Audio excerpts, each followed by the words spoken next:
Let's talk about how to create a new document. So let's go down into Photoshop and launch it.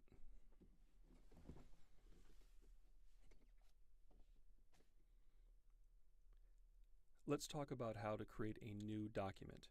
Let me turn on my mask here. And basically, any new file starts here at the File menu and go into New. Command N on the Mac. It is Control N on Windows. And it looks like this. Now I'm going to set you up for default Photoshop size. Now this is typically what we see when we start off creating a new file in Photoshop. This is a dialog window. It's asking us for information before it can give you the file that you want. And there's really three key components here. And that is the numbers, the units, and the quality. And that's what resolution is. Okay?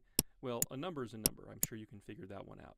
But we've got units to deal with here. And we've got either inches or we've got pixels.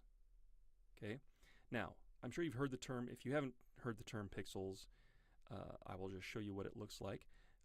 But there are other things. There's metric, centimeters, and millimeters. There's points, picots, and columns. This is a little bit more old school down here for traditional page layout before computers came along. And of course, these are metric. Let's talk briefly about pixels. Now I'm just going to click OK here so we can show what I'm doing here. Okay. And I'm going to zoom in really tight on this. I think I can even go closer. There you go. So all those squares there are pixels. That's it. That's how we make computer graphics, is that we basically tell the computer, okay, I want this pixel to be that particular color. And pixels can only be one color. There's just the way to make it look like an illusion as though perhaps it's an eye is that there's a different, the pixels are so close together that it gives the appearance of being smooth. Okay, now let's go back to that dialog window again.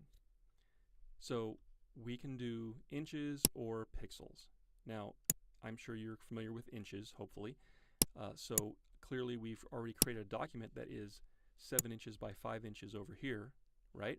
So let's do a little bit of math, okay? We can change this to pixels, and notice what happens here. It changes into larger numbers. Well, how does that work? I'm glad you asked. A multiply. So 7 inches, and what this means is 72, and what this means over here is pixels per inch. Okay, so if we were to change this to pixels, we would get a number equivalent to multiplying 7 times 72. Okay, and when you do that, you get 504. Okay, if you multiply 5 inches by 72 pixels per inch, you get 360. Okay, and look at the file size. I'll click OK, and we'll just keep this number in the back of our head. It's basically half a megabyte. Okay, so 531.6, and just that one layer is worth half a megabyte.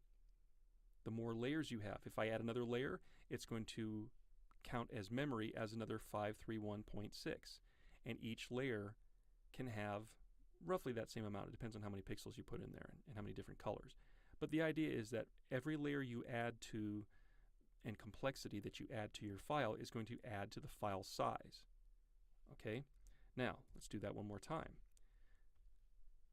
This number here, okay, let's back up a little bit. Obviously, you could plunk in any number here. Let's say we want to do 7 by 7. We could do that, so it's a square. Okay, so obviously you can plunk in any number for the width and height. Now, there's any number you can plunk in here as well, but I'm going to boil it down to 2 to make it easy for you guys. There's only 2 numbers we really care about.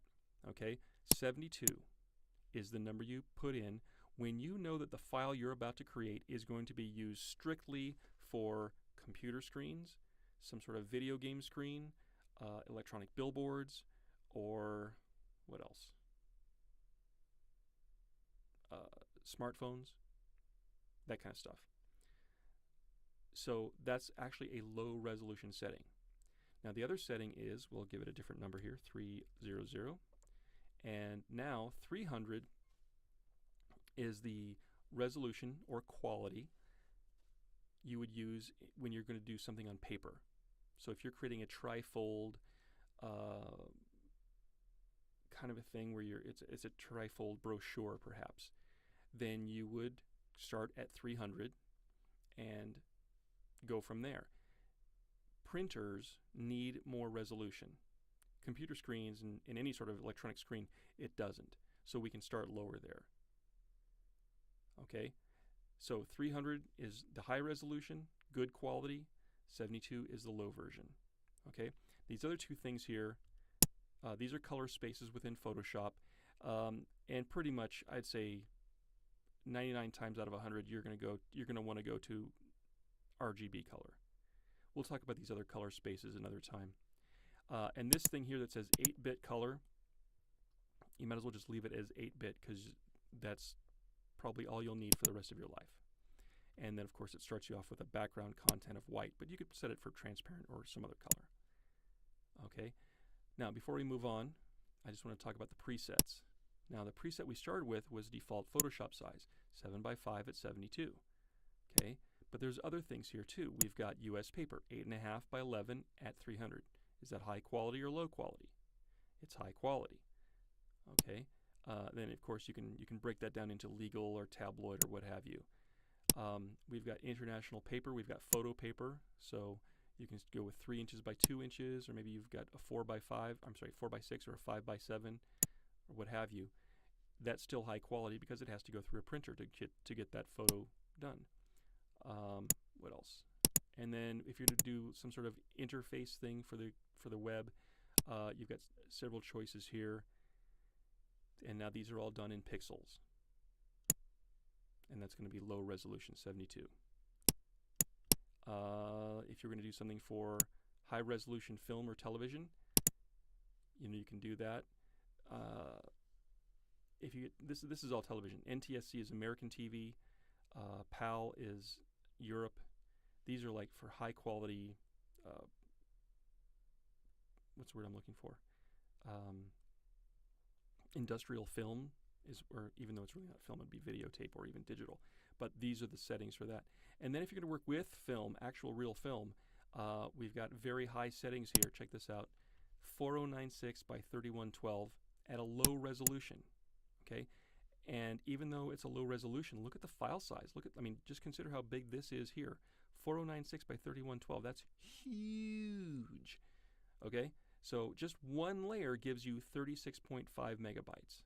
Imagine adding more. Again, your file size will just balloon if you have more layers, and each one of them is roughly 36.5 megabytes. So that can get out of hand.